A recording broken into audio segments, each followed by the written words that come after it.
দেখুৱাবলৈ আহিছোঁ অস্তিত্বৰ সংকটত ঐতিহাসিক বাদুলি পুখুৰী স্বৰ্গদেউ জয়ধ্বজ সিংহৰ ৰাজত্ব কালত বাদুলি বৰফুকনে খন্দুৱাইছিল ঐতিহাসিক বাদুলি পুখুৰীটো চৰম পৰিতাপৰ বিষয় যে চৰকাৰৰ অমনোযোগিতাৰ বাবে এপদকৈ পুৰণি কীৰ্তিচিহ্নসমূহ যে নাইকিয়া হৈ যাবলৈ ধৰিছে ইতিহাসৰ গৰ্ভত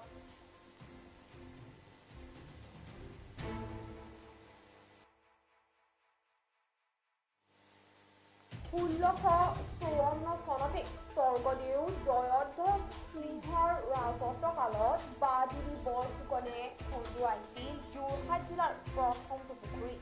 প্ৰায় 3 পুৰা মাটিত খন্দুৱা এই পুখুৰীটো বৰ্তমান অস্তিত্বৰ সংকটত ভুগিছে 4 লেনযুক্ত ৰাষ্ট্ৰীয় ঘাইপথ সম্প্ৰসাৰণৰ বাবে নিষেধ হ'বলৈ ধৰিছে যেন 370 বছৰীয়া ৰাজাদিনীয়া পুখুৰীটো বুৰঞ্জীৰ মতে স্বৰ্গদেউ জয়ধ্বজ সিংহৰ আদেশত যোৰহাটৰ পৰা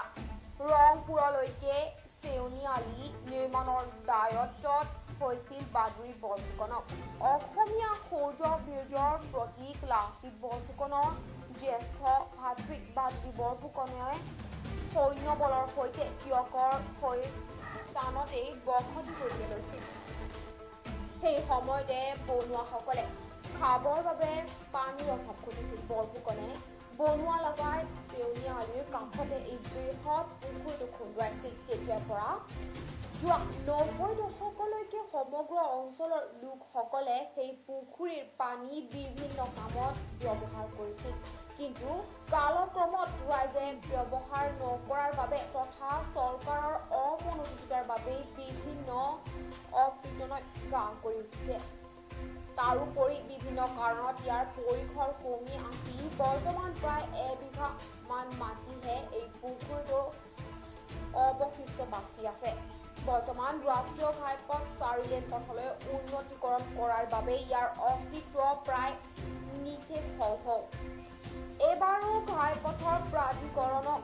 এই ঐতিহাসিক পুখুৰীটো সংৰক্ষণৰ বাবে কোনেও আবেদন নজনালে যাৰ বাবে ফলত এতিয়া এই কীৰ্তিচিহ্নিত নিষেধ হ'বলৈ ধৰিছে আহোম বুৰঞ্জীৰ এখিলা স্বৰ্ণিলপাত যি সময়ত অসম চৰকাৰখনে অসমৰ জাতি মাটি ভেটি তথা ঐতিহ্য ৰক্ষাৰ বাবে শ্লোগান আওৰাই আহিছে ঠিক তেনে সময়তে কিন্তু এপদকৈ পুৰণি কীৰ্তিচিহ্নসমূহ যেন নিষেধ হ'বলৈ ধৰিছে এয়া কিন্তু বাৰুকৈ চৰম পৰিতাপৰ বিষয় কেতিয়া বাৰু চকু খোল খাব ৰাজ্যৰ শাসনাধীষ্ঠ চৰকাৰখনৰ অসমীয়া জাতিটোৰ কাৰণে এটা দুৰ্ভাগ্যজনক কথা কাৰণ 370 বছৰৰ পূৰ্বে 1654 খ্ৰীষ্টাব্দত স্বৰ্গদেউ জয়ধ্বজ সিংহৰ ৰাজত্বকালত বাদুলি ফুকনৰ নেতৃত্বত নিৰ্মাণ কৰিছিল এই চেউনিআলিত নিয়োজিত পাইকসকল তেওঁলোকক ইয়াত শিবিৰ পাতি ৰখা হৈছিল আৰু স্থানীয় ৰাইজৰ পানীৰ সুবিধাৰ্থে খোৱা পানীৰ সুবিধাৰ্থে বাদুলি ফুকনে এই পুখুৰীটো খন্দুৱাইছিল 1654 খ্ৰীষ্টাব্দত তেতিয়াৰ পৰাই আজি প্ৰায় 370 বছৰ কাল ধৰি এই পুখুৰীটোৱে এই অঞ্চলটোৰ ঐতিহ্য এই অঞ্চলটোৰ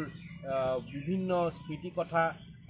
জড়িত হৈ আছে ইতিহাস কঢ়িয়াই আনিছে পুখুৰীটো পুতি পেলোৱাটো অতি এটা সাধাৰণ কথা কিন্তু পুখুৰী পুতি পেলোৱাটোৱে অসমৰ এখন বুৰঞ্জীৰ পৃষ্ঠা পুতি পেলোৱাব বুলি আমি ভাবিছোঁ আৰু উজনিৰ পৰা নামনিলৈ যাওঁতে ৰাষ্ট্ৰীয় ঘাইপথৰ এই অঞ্চলত এই পুখুৰীটো সকলোৱে দেখি আহিছে কিন্তু কিছুদিনৰ পিছতে এই পুখুৰীটো নাইকিয়া হৈ যাব আমি ভাবিছোঁ চৰকাৰে এই ক্ষেত্ৰত বিশেষ উদ্যোগ গ্ৰহণ কৰিব লাগে পুখুৰীটো যাতে সংৰক্ষিত হৈ থাকে সৌন্দৰ্য বৰ্ধনৰ ব্যৱস্থা হ'ব লাগে স্থানীয় ৰাইজে এই ক্ষেত্ৰত দৃঢ়তাৰে মত পোষণ কৰিছে যে আমাৰ পুখুৰীটো আমাক জীয়াই থকা প্ৰয়োজন পুখুৰীটো আমাক লাগে কাৰণ ই একালত বহুদিনলৈকে এই পুখুৰীটোৰ পানীয়ে দিনৰ ভিতৰত এই পুখুৰীটো আমাৰ মাজৰ পৰা হেৰাই যাব আমাৰ 4 লেনযুক্ত ৰাষ্ট্ৰীয় পথ নিৰ্মাণৰ নামত এই পুখুৰীটো পুতি পেলোৱা হ'ব কিন্তু এইটো এটা সাধাৰণ কথা এটা পুখুৰী পুতাটো ডাঙৰ কথা নহয় কিন্তু ইয়াৰ লগতে অসমৰ এখন বুৰঞ্জী এটা ঠাইৰ ঐতিহ্য একোটা অঞ্চলৰ লগত জড়িত হৈ থকা তাৰ যিটো স্মৃতি সেই সকলোবিলাক লোপ পাব আৰু এই যিটো পুখুৰী বাদুলি পুখুৰী ইতিমধ্যে উল্লেখ কৰিছেই যে এই পুখুৰীটো খন্দোৱা হৈছিল 1654 চনত আৰু পুখুৰীটো খন্দোৱাৰ দায়িত্বত আছিল বাদুলি বৰফুকন আৰু তেওঁ